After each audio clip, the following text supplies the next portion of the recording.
Xi Jinping put on a masterclass on how to win trade wars. He thoroughly beat Donald Trump in this round of the trade war between the United States and China in their negotiations in Asia. So much so that American markets are falling on the disappointing results that came in from this trade negotiation. And I'm here to break all of it down for you in crystal clear English.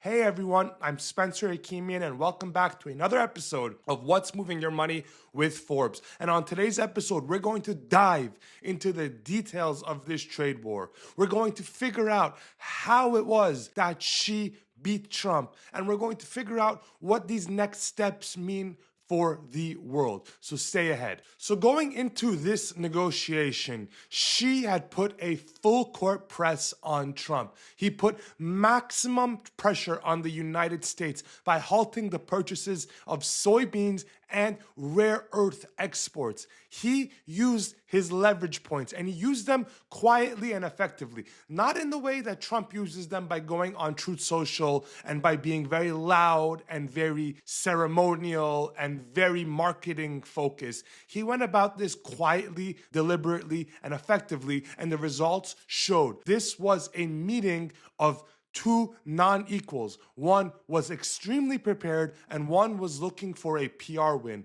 And it could not have been more obvious when the results of this meeting came out. Xi only agreed to go back to buying the couple $100 million a year of soybeans that China buys from the United States. So all Xi did was remove something and then put it right back. He didn't concede anything that China ever didn't concede to the United States. But in exchange, the United States agreed to halt all of the fentanyl tariff surcharges that it put on China. And beyond that, it also agreed to offer some chips, some cutting edge chips to the Chinese. This was something that Xi has wanted for years. He has not had them, and the Chinese private sector in Shenzhen, their Silicon Valley, desperately needs these chips, and Xi delivered on that. And as a result, you can see market pricing. The US stock market is down. The Chinese stock market was very happy. The market is never wrong. The market tells you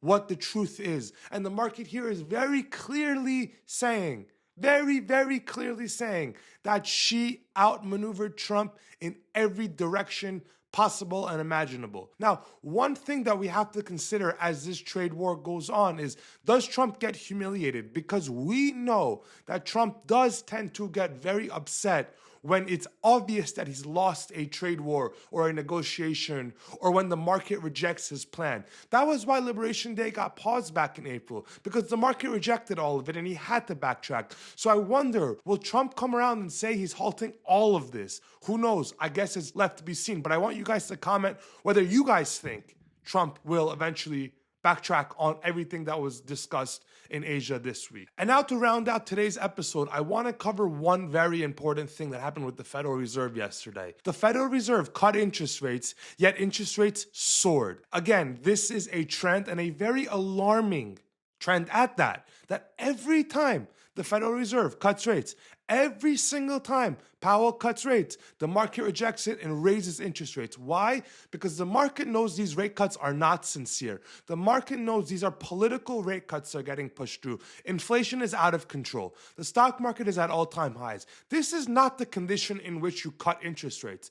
Ask anyone that's lived through bubbles in the past. This is exactly how it happens. Inflation is rising, asset prices are going up uncontrollably and recklessly, and finally, the Federal Reserve, with a weak chair, comes in and adds all the fuel to the fire by cutting interest rates.